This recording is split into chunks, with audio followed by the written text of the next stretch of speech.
And yes, guys, this is also a real part of the pottery process.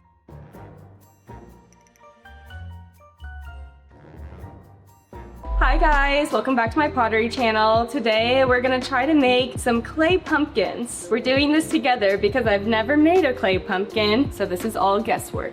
I have a solid block of clay here. This is just a circle, just clay. I know this is gonna be too thick to go through the kiln, so later on we're gonna do something special to this to make it not so thick.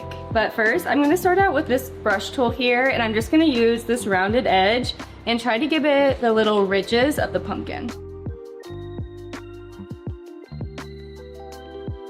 Oh, it's actually kind of cute. Okay, this is not as hard as I thought, guys.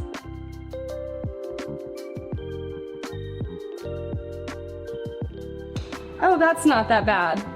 We got the ridges forming. I'm gonna take my sponge tool and kind of just deepen those ridges and smooth them out.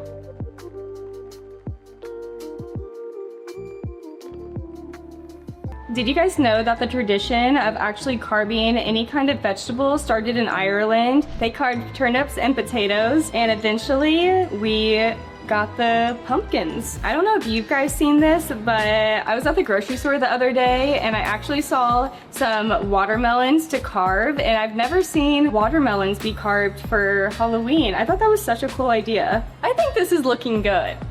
Look at that. But like I said earlier, this is a solid block of clay, and if I were to put this in the kiln, it would explode. So I'm gonna take my wire cutters and I'm actually just gonna slice this thing in half. Like that. Now we have two halves. The reason that this would explode if it was a solid block of clay is that this clay in the center would never have time to dry, and so we would have water trapped in the center here, and when that heats up in the kiln, it causes it to burst. So I'm gonna take a little carving tool here, and I'm literally just gonna scoop out the center. It doesn't have to look cute because we're going to push it back together and you'll never see the inside of this. Fun fact, it's a pottery myth, I would say, that if you don't have a hole in the bottom of your piece, so once I'm done, this is gonna be a full circle, and they say in pottery, if you don't have a hole on the bottom, then it would explode, but if you do let the pumpkin dry long enough that there's no more water particles on the inside, it actually won't explode and you don't have to have that hole.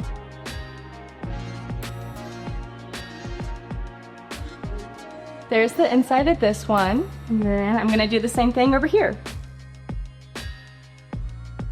In the mid-1800s, the Irish brought over the tradition of carving the turnips, and during the mid-1900s, we see a switch from the turnips to the pumpkins because the pumpkins were actually way easier to carve.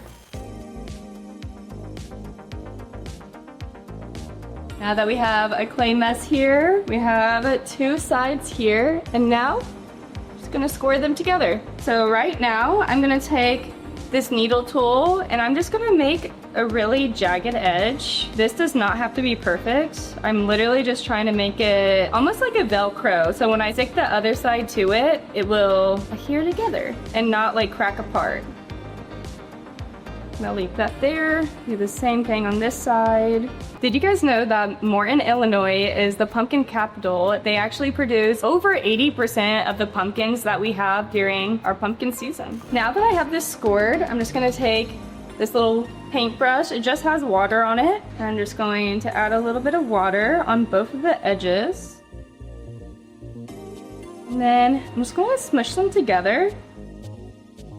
And obviously we can see that crease right now, but I'm gonna go through and make that invisible. I'm gonna use the bottom part of this paintbrush, and I'm just going to kind of smooth over that edge.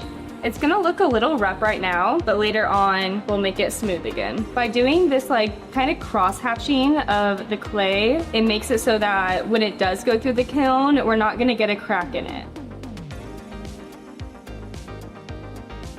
I'm gonna use a damp sponge and just go over that line, the jagged lines I just created, and smooth them out. All right, now you can almost not even tell that I cut that thing in half. I'm making this pretty speedy, but not as fast as the guy that holds the world record for pumpkin carving. He carved a whole face on a pumpkin in a little less than 16 seconds, including eyes, nose, and mouth. That's kind of wild. All right, next we're gonna try to make the stem. I just grabbed a little bit of clay here. I'm just gonna use a little bit of water and then try to pull it.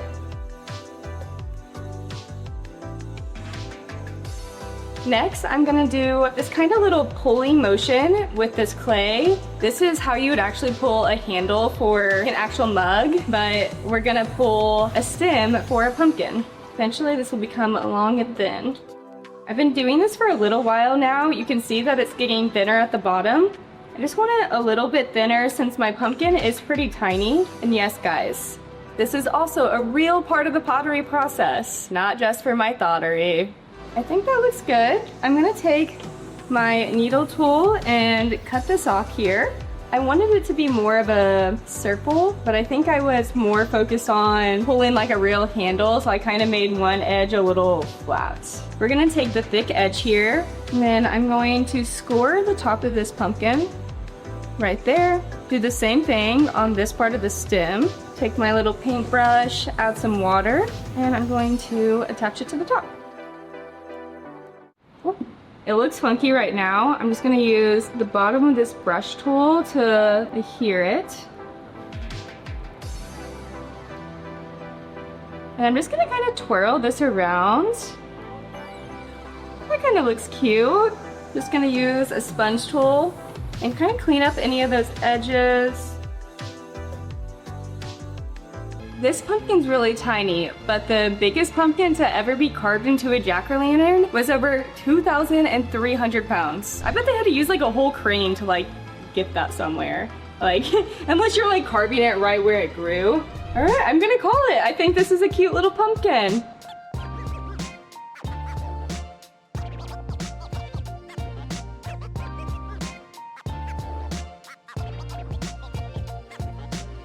I think I'm pretty happy with how this pumpkin came out. I think it's super cute. I'm gonna use it as a little fall decoration. Thank you so much for watching, guys, and getting messy with clay once again with me. Please subscribe, and I'll see you next time. Happy Halloween!